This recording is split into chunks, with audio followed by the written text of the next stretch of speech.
Testing of Hyundai HGN25 air circuit breaker. The basic settings will be set by the customer. For testing we use 220-volt AC power supply. First we trip the breaker manually.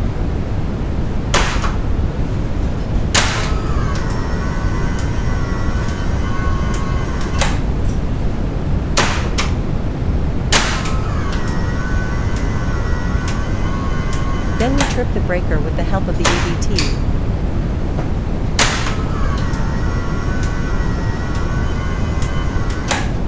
Next we perform a short time delay test and the breaker trips almost instantly.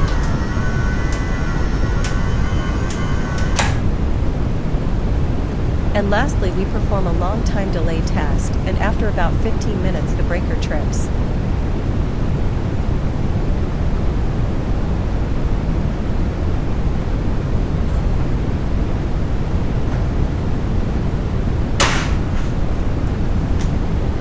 It is now clear that the ACB air circuit breaker is working successfully and is ready to be delivered to the client.